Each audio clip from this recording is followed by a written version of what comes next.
ब्रह्म ऋषियों की सभा में ये वर्णन हुआ कि मार्कंडेय जी मृकंड ऋषि जी के पुत्र हैं। बाल्यावस्था से ही इनके पिता ने इनको अखंड ब्रह्मचर्य और निरंतर मंत्राकार वृत्ति करते हुए तप की शिक्षा दी।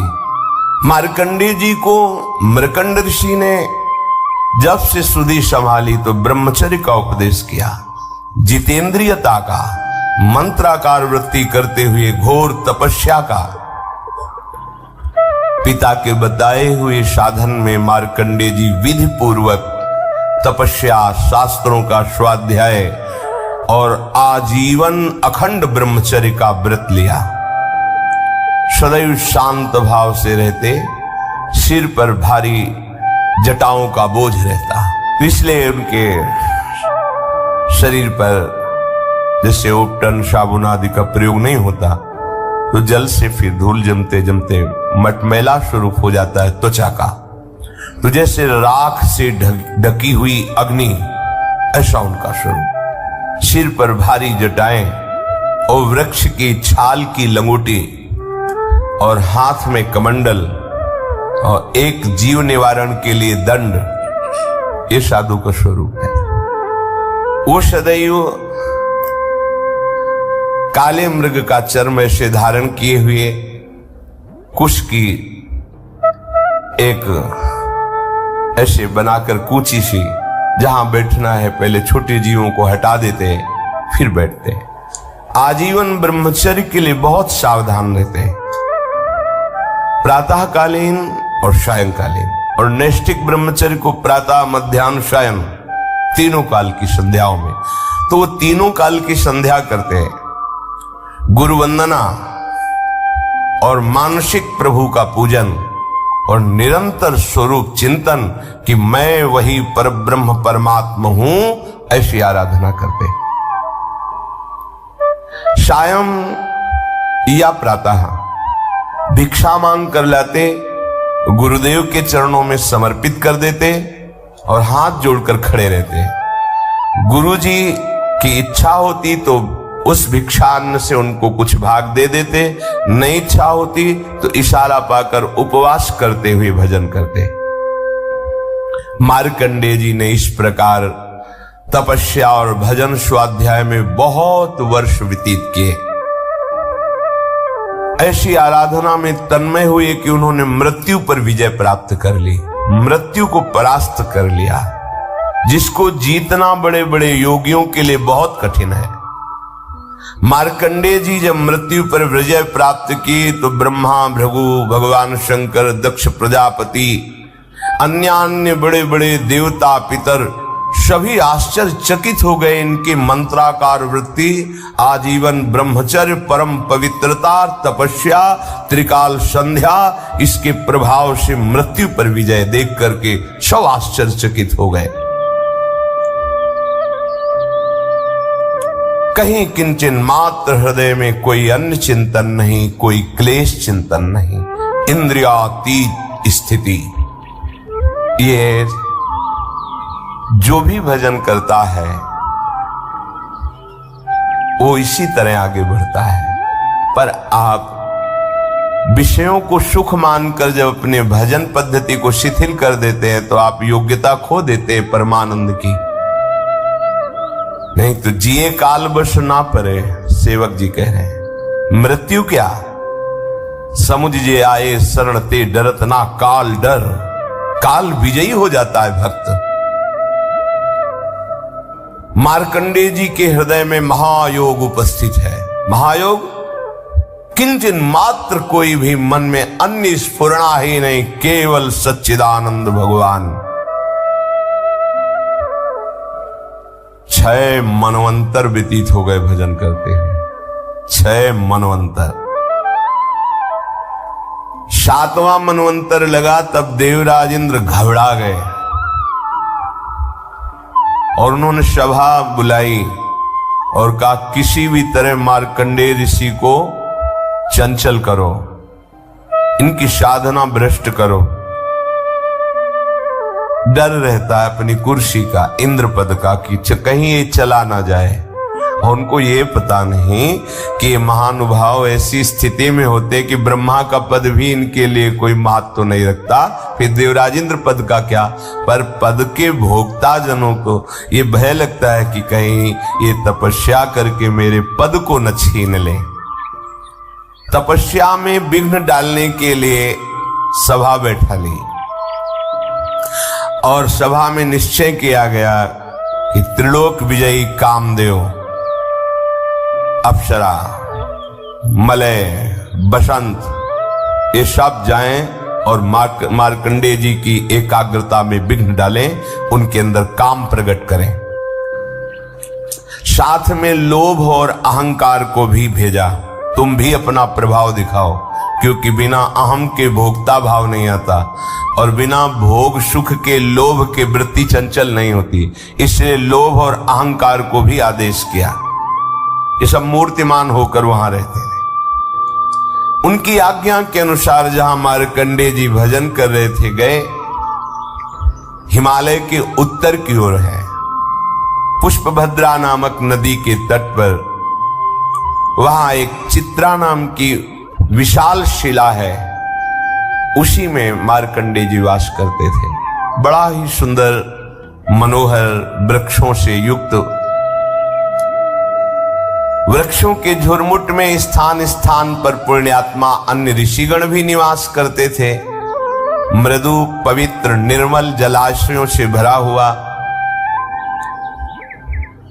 कहीं मतवाले भौरे गुंजार कर रहे हैं, कहीं कोकिला पंचम स्वर में कूक रही है, कहीं मतवाले मोर पंख फैलाकर नृत्य कर रहे हैं, कहीं मतवाले पक्षियों का झुंड कलरव कर रहा है।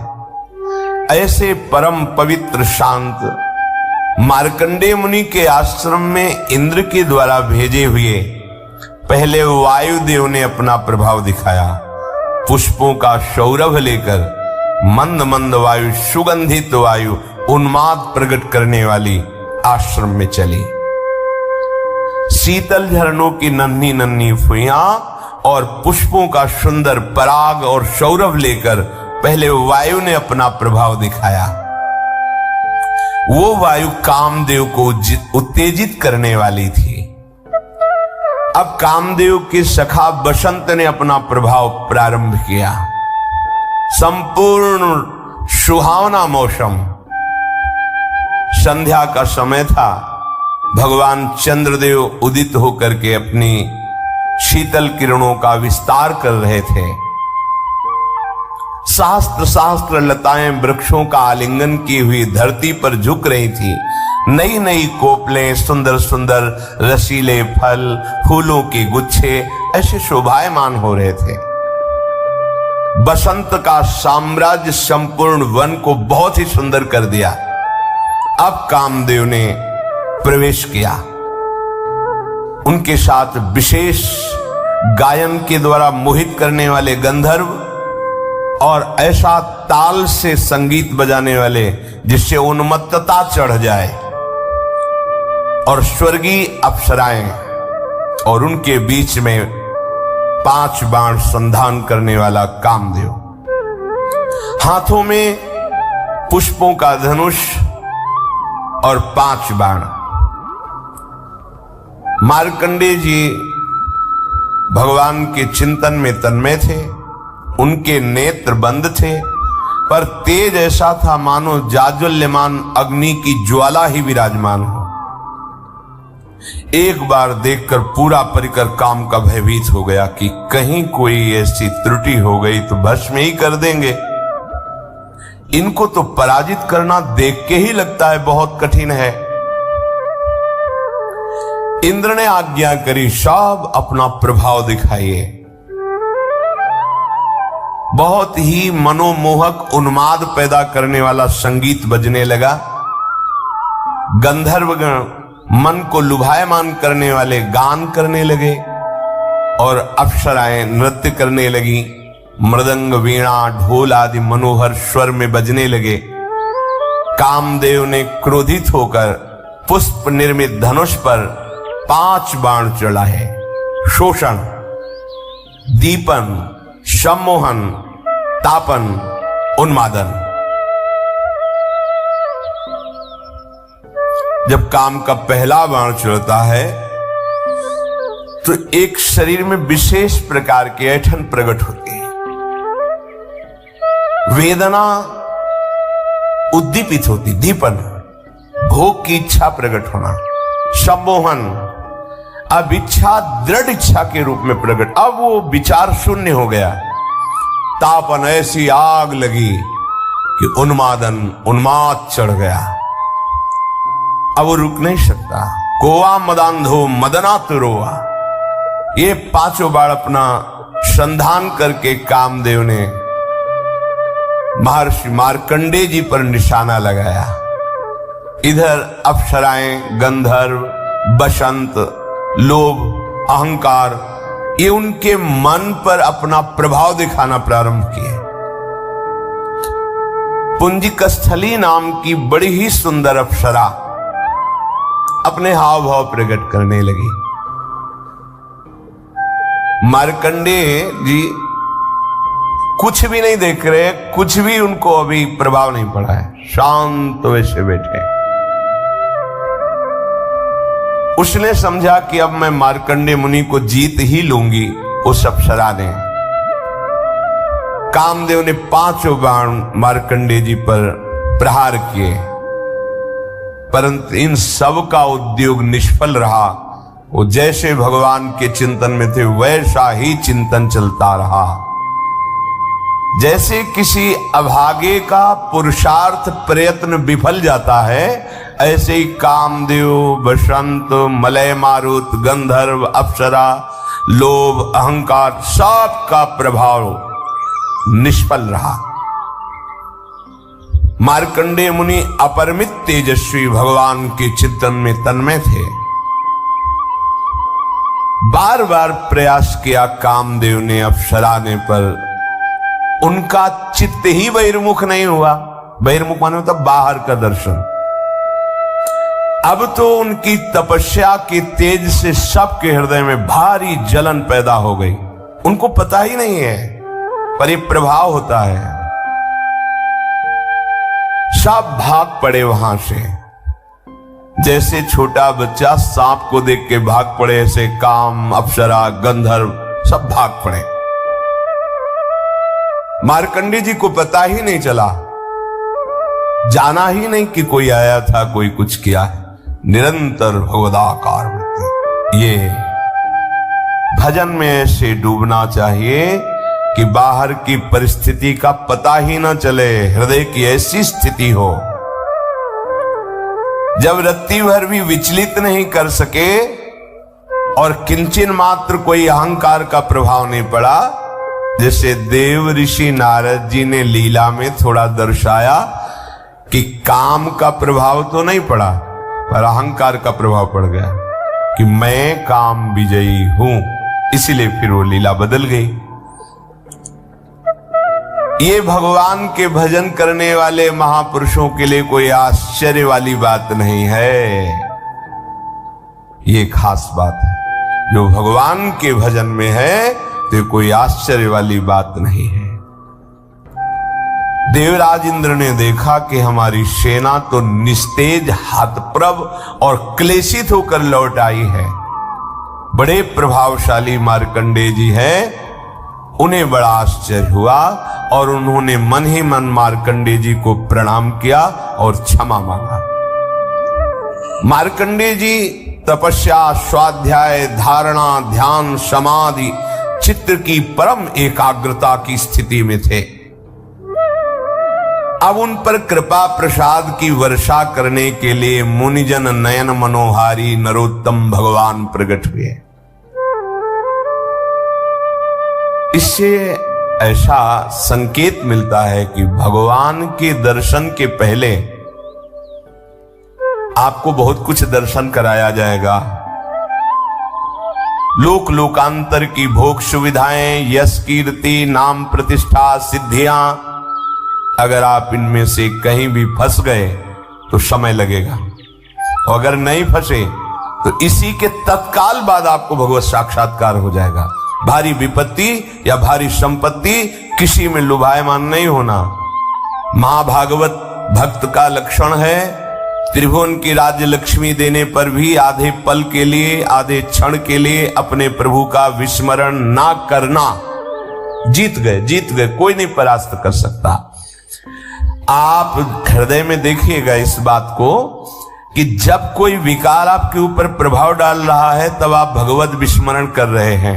देख लीजिए, उसका काम है, पहले भगवत विस्मरण होगा, पहले रुकेगा भजन, तब वो अपना प्रभाव दिखाएगा। अगर भजन चल रहा है फिर किसी की ताकत नहीं कि आपको परास्त कर सके। भगवान दो रूप में प्रकट हुए, नर नारायण के रूप में। उनमें से नर भगवान का शरीर गौर वर्ण और नारायण भगवान का शरीर श्याम वर्ण। दोनों के नेत्र खिले हुए कमल के समान कोमल, विशाल, करुणा बरस रही है। अद्भुत अजान बाहु, लंबी भुजाएं और मृग चर्म पहने हुए हैं। एक वृक्ष की छाल और एक मृग चर्म, हाथों में कुश लिए हुए हैं।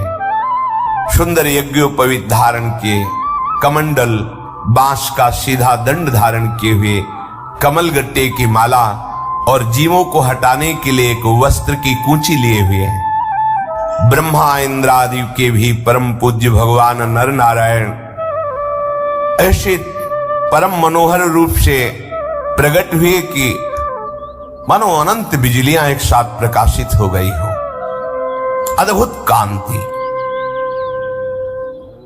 मूर्तिमान तप का स्वरूप मार्कंडेय जी। तो भगवान ने कहा, प्रिय सम्मान्य ब्रह्मर्षि शिरोमणे, तुम चित्त की एकाग्रता और तितिक्षा, कष्ट सहने की सामर्थ्य को और संयम और मेरी अनन्य भक्ति को प्राप्त करके तुम सिद्ध हो गए हो। चित्त की एकाग्रता और कष्ट सहने का धैर्य और इंद्रियों का संयम और मेरी अनन्य भक्ति, इससे तुम सिद्ध हो गए हो। तुम्हारे इस आजीवन शुद्ध ब्रह्मचर्य निष्ठा को देखकर हम बहुत प्रसन्न हैं। तुम्हारा कल्याण हो। मैं समस्त वर देने वालों का भी वर देने वाला स्वामी हूं, इसलिए तुम्हें जो इच्छा हो मांग लो। मार्कंडेय मुनि ने कहा, देव देवेश शरणागत भयहारी, हे भगवान अच्युत, आपकी जय हो, जय हो, जय हो। हमने तो आपका जो साक्षात्कार पाया, दर्शन पाया, यही दुर्लभ वस्तु हमारे हृदय में थी कि हमें कब प्रभु के दर्शन मिलेंगे। प्रभु, अब हमारे हृदय में कोई इच्छा नहीं रही। आप चाहते हैं कि मैं आपसे मांगूं, तो फिर आपकी आज्ञा का पालन करना चाहिए। तो प्रभु, मैं ये देखना चाहता हूं कि आपकी माया क्या है, संपूर्ण माया को देखना चाहता हूं। ये माया चराचर जगत को कैसे भ्रम में फंसाए हुए है, ये मैं देखना चाहता हूं। इससे आपकी आज्ञा का पालन भी हो जाएगा। मार्कंडेय जी ने जब ऐसा कहा तो भगवान हंस पड़े, क्योंकि जब कोई मिला है तो यही मांगा है कि कभी माया अब हमें फंसाए ना, हमारे सामने ना आवे। और मार्कंडेय जी कह रहे, मैं देखना चाहता हूं क्या है आपकी माया, क्योंकि बचपन से भजन में लगे हैं, माया का कोई प्रभाव ही नहीं। तो क्या है आपकी माया, मैं देखना चाहता हूं। भगवान हंसते हुए कहा, ठीक है, ठीक है, ऐसा ही होगा, तुम देख पाओगे मेरी माया को। इसके बाद भगवान अंतर्धान हो गए। मार्कंडेय जी अपने आश्रम में रहकर इस बात का चिंतन कर रहे हैं कि भगवान कह रहे थे माया दिखाएंगे, अभी तक तो दिखाया नहीं।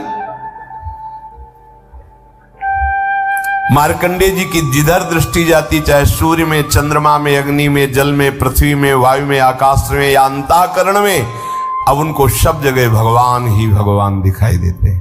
जित देखूं तित श्याममयी है।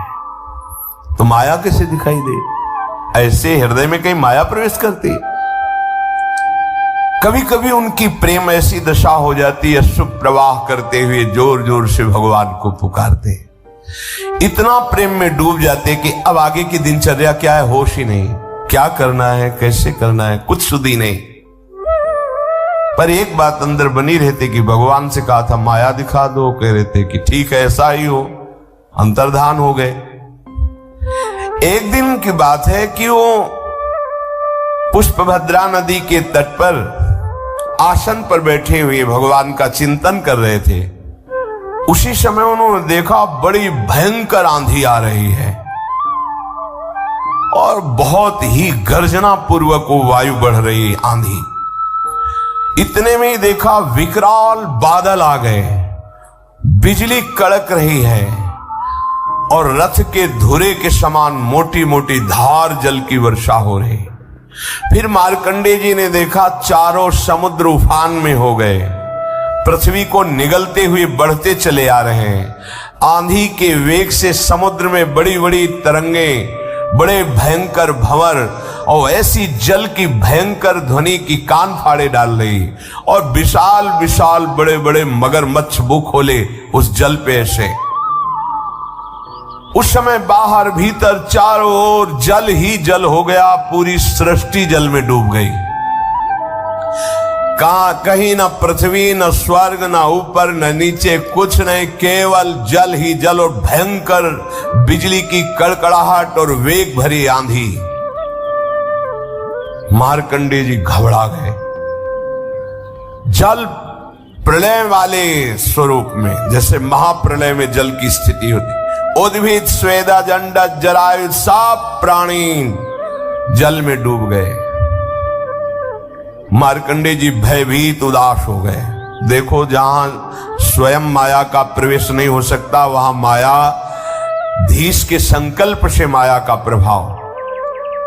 अब प्रलय समुद्र की भयंकर लहरें आंधी के वेग से जलराशि से बहुत ऊंचे तक उछल रही हैं। प्रलय कालीन बादल बरसते ही जा रहे हैं। दीप वर्ष पर्वतों के साथ सारी पृथ्वी समा गई, जल ही जल। पृथ्वी अंतरिक्ष स्वर्ग ज्योतिर्मंडल ग्रह नक्षत्र तारा दिशाएं तीनों लोक जल में। बस उस समय केवल महामुनि मार्कंडेय जी बचे हुए हैं, अपने आसन पर बैठे हुए, सब जल ही जल। अब भागे कि कहां जाऊं, ये तो बहुत बड़ी तरंगे समुद्र की हमको भी डुबा देंगी। आसन जे ही छोड़ा प्राण बचाने के लिए भागे, तरंगों ने उनको घसीट लिया जल में। अब बड़े बड़े मगरमच्छ टूट पड़े मार्कंडेय जी के ऊपर, बड़े बड़े तिमिंगल मच्छ उनको लील रह गए। हवा का झोंका थपेड़े फिर उलट गए, जल में आ गए, फिर भटक रहे हैं, बेहोश हो रहे हैं, थक रहे हैं, तरंगों में कभी आकाश के समान उछलते, कभी नीचे चले जाते हैं। भयानक दुख। जल के जितने भयानक जंतु, कोई निगल जाता है, कोई उगल रहा है, कोई घसीट रहा है उनको, कोई नोच रहा है, कभी किसी का शिकार बन जाते हैं। बहुत शोकग्रस्त, मोहग्रस्त, दुख ही दुख, अपार दुख, कहीं इतनी शांति नहीं, कोई विचार नहीं, बस हाहाकार मचा हुआ है। कभी देखा मैं मर गया, कभी देखा फिर पैदा हो गया, कभी देखा भयंकर रोग। मार्कंडेय मुनि अब भगवान की भी याद नहीं कर पा रहे, इतनी थपेड़े, इतना भयंकर दुख। यही है, भटकते भटकते जलराशि में सैकड़ों हजारों नहीं लाखों करोड़ों वर्ष व्यतीत हो गए। मार्कंडेय मुनि प्रलय के जल में सैकड़ों हजारों करोड़ों वर्ष व्याकुल हुए, ऐसा व्याकुल हुए अब क्या होगा। तो देखा उस जलराशि में एक टीला है छोटा सा, और उसमें एक बरगद का पेड़ है और उसके हरे हरे पत्ते और लाल लाल फल शोभायमान है। बरगद के पेड़ में ईशान कोण पर एक डाल है, उसमें एक पत्तों का सुंदर दोना है और उस दोने पर एक नन्हा सा शिशु लेटा हुआ है। उसके शरीर से ऐसी उज्जवल छटा छिटक रही है जिससे आसपास का अंधकार दूर हो रहा है। उस शिशु के मरकतमणि के समान सांवला शरीर, बड़ा सुंदर मुखारविंद, सौंदर्य फूट पड़ रहा है। गर्दन शंख के समान उतार चढ़ाव वाली चौड़ी छाती, सुंदर नाक, मनोहर भौहें, काली घुंघराली अलकें और श्वास लेने पर हिलती हुई अलकें। कानों में सुंदर कुंडल, ओंठों की बड़ी ही सुंदर कांति, और वो बालक देखकर मुस्कुरा रहा है। करारविंदेन पदारविंदम मुखारविंदे विनिवेशयंतम वटस्य पत्रस्य पुटे शयानम बालम मुकुंदम मनसा स्मरामि। भगवान बाल मुकुंद देखकर मार्कंडेय जी की घबराहट को मुस्कुरा रहे हैं, और इस मुस्कुराहट से बड़ा सुख मिला मार्कंडेय जी को। बड़ी गंभीर नाभि, छोटा सा पेट, पीपल के पत्ते की तरह चिकना, श्वास लेने पर बल पड़ जाता है पेट पर, नन्हे नन्हे सुंदर छोटे हाथ, छोटी छोटी अंगुलियां, और वो प्रभु अपने कर कमल से, दोनों कर कमल से दाहिने चरण कमल को पकड़ के उसका अंगूठा मुख में डाल के चूस रहे हैं। बाल गोविंद करारविंदेन पदारविंदम मुखारविंदे विनिवेशयंतम। मार्कंडेय मुनि ये दर्शन पाकर, जो अभी तक प्रलय की थपेड़ों में, जल के जंतुओं में क्लेश पा रहे थे, थोड़ा शांति मिली, थोड़ी थकावट मिटी, आनंद हुआ, हृदय प्रसन्नता की तरफ बढ़ा। अब मन में सोचने लगे कि ये बालक इतनी प्रलयकालीन जलराशि में बट वृक्ष के पत्ते के दोने में कैसे विराजमान है। तो सोचा चलो तैर कर इसके समीप चलते हैं, इससे कुछ पूछते हैं। तो अभी समीप पहुंच ही नहीं पाए थे कि शिशु ने ऐसा श्वास लिया कि मार्कंडेय जी उनके श्वास के साथ पेट में चले गए। जैसे अपने लोग लंबी सांस लें, कोई मच्छर आ जाए तो फिर सीधे ही चला जाएगा, ऐसे ही मार्कंडेय जी अंदर चले गए पेट में।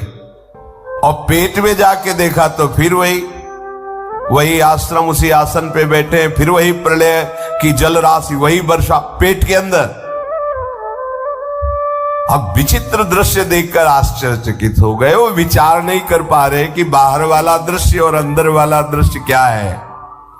वही अंतरिक्ष, ज्योतिर्मंडल, पर्वत, समुद्र, द्वीप, वर्ष, दिशाएं, देवता, दैत्य, वन, देश, नदियां, नगर, खाने, ये सब का सब भगवान के उदर में देखा। मैया को भी दिखाया था। लालजू महाराज से कहते, दाऊ दादा ने कहता ने मिट्टी खाई, मुख खोल, छड़ी लगे, खोल मुख। मैंने नहीं खाई। वो खोल तो सोच रहे काहे को मुंह खोले, मैया डर जाएगी। दिखा अनंत ब्रह्मांड भगवान के, कहां तक कहे संपूर्ण विश्व अंदर पेट में परम सत्य दिखाई दे रहा है मार्कंडेय जी को। फिर दिखाई दिया कि हिमालय पर्वत, पुष्पभद्रा नदी तट पर आश्रम, वहां ऋषि, और वहां मैं भी बैठा हूं। वो सोच रहे कि सत्य क्या है, बाहर वाला आश्रम, प्रलय की जलराशि, या अंदर, ये सब ऐसा सोच ही रहे थे कि फिर श्वास बाहर छोड़ी तो फिर उसी प्रलय वाले जल में बाहर आ गए। फिर वही बड़े बड़े मगरमच्छ उनको बाहर से देखा तो फिर वही वृक्ष टीले पर दिखाई दे रहा है, और उस बालक की मंद मुस्कान, प्रेम भरी चितवन। मार्कंडेय जी इंद्रियातीत भगवान की इस मायामय वैभव को देखकर बहुत घबरा रहे हैं। सोचा अब इस बालक को ही हृदय से ऐसे पकड़ लेंगे, क्योंकि इसके दर्शन से सुख मिलता है, तो मुझे ये जो भय प्राप्त हो रहा है हट जाएगा। भगवान केवल योगियों के नहीं, स्वयं योग के भी स्वामी हैं। सबके हृदय में भगवान छुपे हुए हैं। कोई भजन करके ही उनको ढूंढ लेता है, बाहर नहीं, हृदय में भगवान है। मार्कंडेय मुनि प्रयास करने लगे भगवान के समीप पहुंचने का पुनः, तो भगवान अंतर्धान हो गए। न वो टीला है, न वो वृक्ष है, न वो बालक है, वही जलराशि।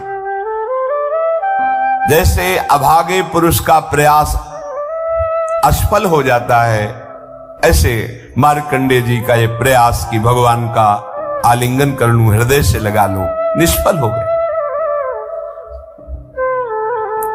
तत्काल इतनी घबराहट पैदा हुई, पुकारा, हे हरि मेरी रक्षा करो, मुझे बचाओ। आंख खोला तो देखा एक बूंद पानी नहीं, आश्रम में कुछ आसन पे बैठे हैं, कुछ नहीं। कल्पों व्यतीत हो गए, कुछ नहीं, अभी तो आसन से भी नहीं उठे हैं, एक बूंद पानी नहीं। कोई कपड़ा ऐसे भी देख रहे हैं कि कहीं कुछ गीला, कुछ नहीं। यह है भगवान की माया। इसी को भगवान शिव कह रहे, उमा कहूं मैं अनुभव अपना, अपना अनुभव कह रहा हूं। सत हरि भजन जगत सब सपना। मार्कंडेय जी को माया ने क्या दिखा दिया?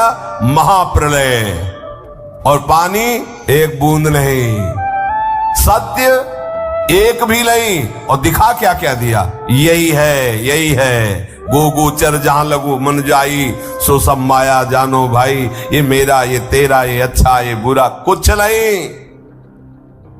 बोध संपन्न भगवान शिव कह रहे हैं, उमा कहूं मैं अनुभव अपना, सत हरि भजन। और ये सब सपना। सपना में क्या होता है?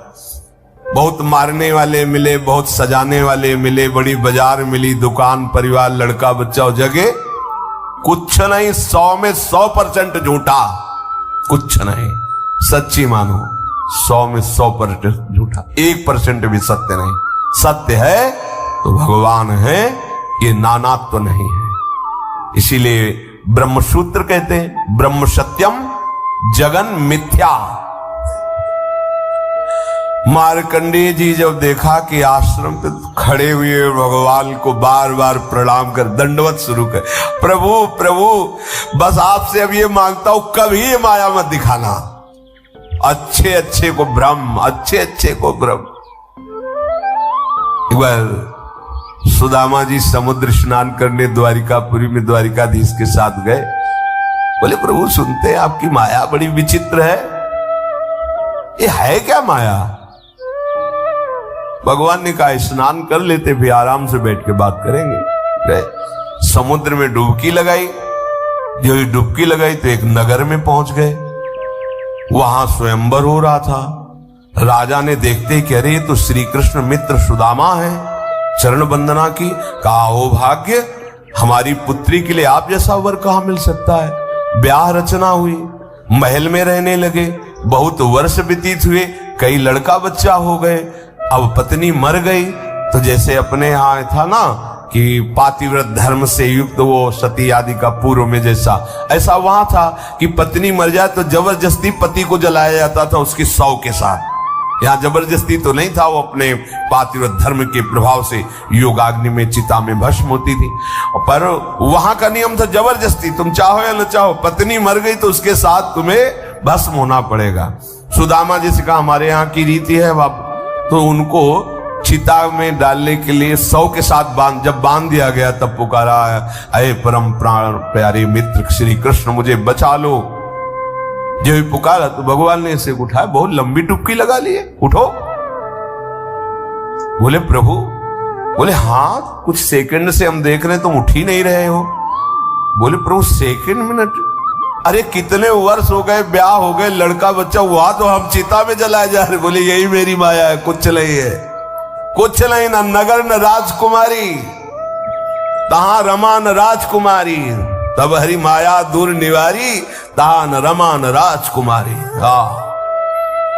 ये बस मामे वे प्रपद्यन्ते माया में ताम तरंती थे। आपको सत्य लग रहा है, डर गए सुदामा जी कि अब तो चिता में भस्म ही होना, डर गए मार्कंडेय जी, इतने महामहिम जिनके आगे काम और अप्सरा सब भयभीत होकर भाग गए। कोई ऐसे कि नहीं त्राहिमाम शरणागत, ऐसी रचना रच देंगे, कुछ नहीं है पर सब कुछ हो जाएगा। मार्कंडेय जी ने मन ही मन कहा, हो ऐसी अपार सामर्थ्यशाली भगवान की माया जो बिल्कुल असत्य है पर सत्य से भी बढ़कर लगती है। बड़े बड़े विद्वान इसी के आकर्षण में अपने जीवन को नष्ट कर देते हैं। गंवार नहीं कहा, विद्वान कहा है। बड़े बड़े विद्वान इसी माया के खेल में अपने जीवन को नष्ट कर देते हैं। हे शरणागत वत्सल,